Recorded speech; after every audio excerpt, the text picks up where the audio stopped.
Hey guys, make sure to subscribe and hit that notification bell to be updated every time I make a new video. Thanks, let's begin.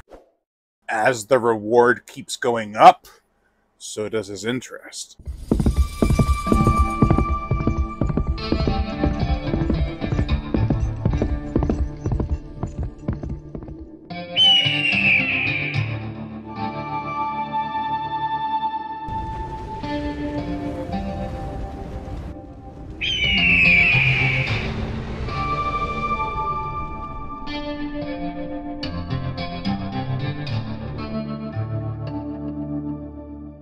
$10,000 blood money.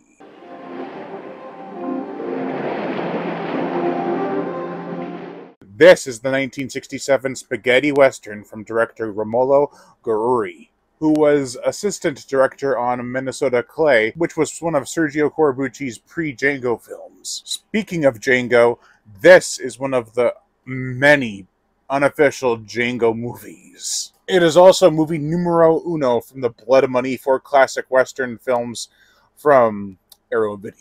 The plot.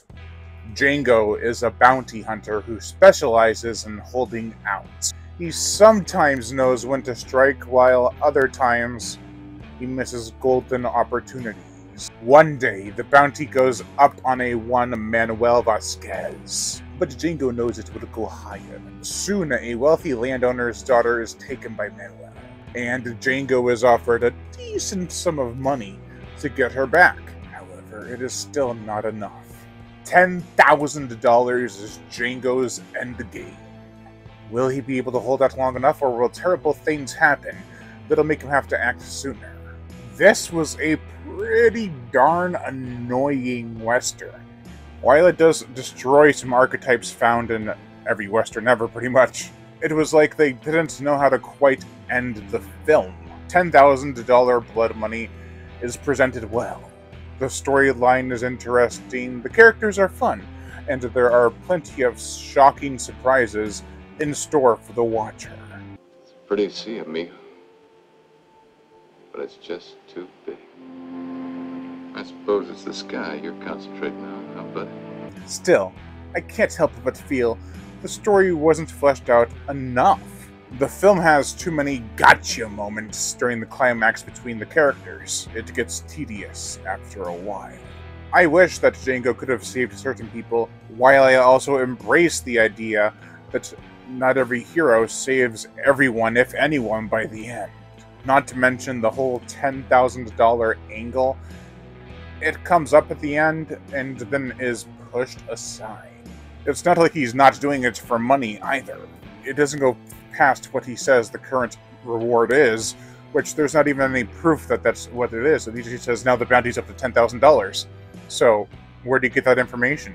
He's out in the middle of nowhere with these bad guys. Oh, I just happen to know that the reward is $10,000 because I'm a psychic now.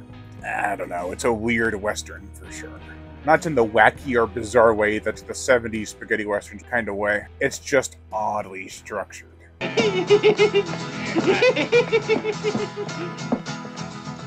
For the characters, we have Django, played by Gianni Garco, who is the Sartana, and was also a monster shark, aka Devilfish. He is our brooding hero. There are times he experiences something tragic, and he does show emotion. There's good range there, and then pretty much immediately after, he winks at one of the bad guys saying, "I'm gonna get you." He doesn't say that, but it's suggesting that he's like, "I'm way ahead of you guys." Which is funny because they were way ahead of him before that, and then before that he was way ahead of them. See, it could have ended. Just shoot the bastard!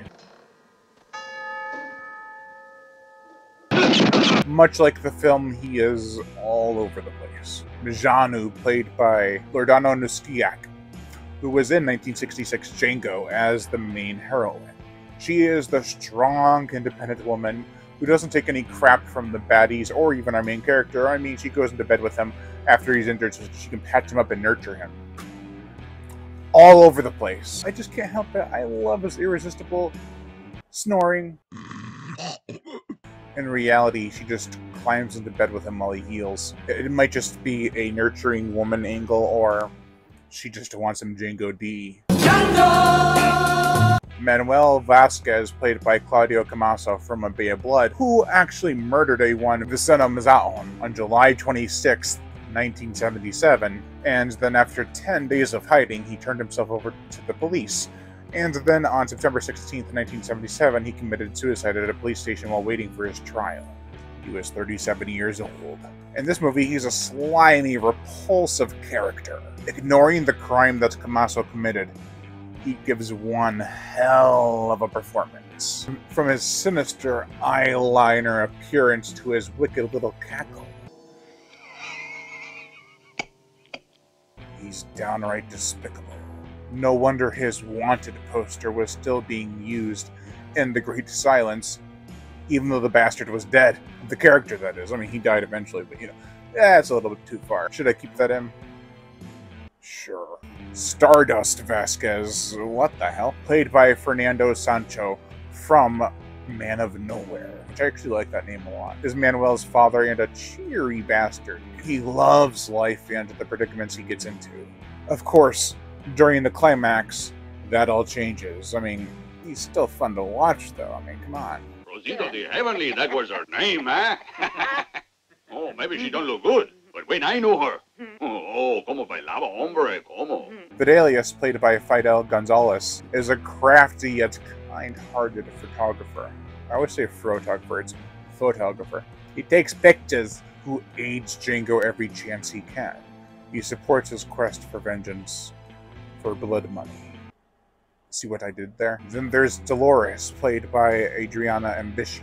She is Manuel's hostage. Her father hired Django to get her back. However, there's more than meets the eye. And finally, there's $7. Played by Pinuccio Ardea, who's a man betting on people's lives. He's willing to take any chance he can, and is usually right about his assumptions. Shut up! You gringo, fuck you!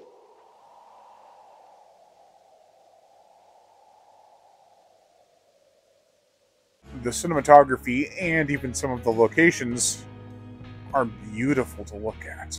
They're top-notch, man. The opening shot is well staged, with Django waking up, looking out at the Atlantic Ocean, and then realizes, oh yeah, I killed a guy. Here's his body sitting right next to me. He's sleeping now! Surprisingly, and I have met people like this, some of them don't even realize there are beaches in Texas. It's a nice contrast from the norm, and it's kind of this film's way of saying, I'm different, watch me. Besides a few shocking thrills and a somewhat dour ending, this is a pretty much by the books Western. The violence, the action, the effects, the usual shootouts with bullet hits, but barely any bullet. There's a rather heartbreaking scene where Django finds a dead body of someone he really cares about. It's a sad scene. There's no blood. It'd be kind of poetic and artistic if blood had dripped from their lip and splashed.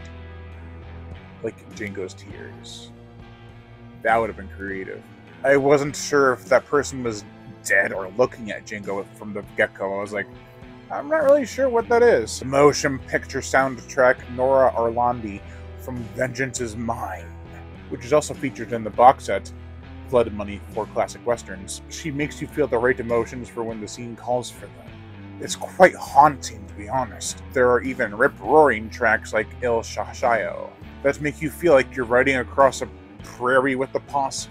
What are you hunting for? More sauce for that spaghetti, I would imagine. Overall, the juxtaposition of being brooding yet somber to quirky and gleeful is weird. And the movie goes for far too long. It's an hour and 40 minutes. It could have ended a few times. Still, it is a genuine fun time that I enjoyed regardless, from beginning to end. The pre-climax is sad, but then it changes its tone during the climax and then it ends sadly. It's Western whiplash, and I could see it taking the viewer out of the film. Still, I would definitely check it out if you were into this Italian subgenre. Overall, I give $10,000 Blood Money. A 2.5 out of 5. Thank you for watching Sharkhouse Entertainment. I am Brian Gatto. Make sure to hit that notification bell to be notified every time I make a new video, and if you would please, I greatly appreciate it. subscribe. Yeah.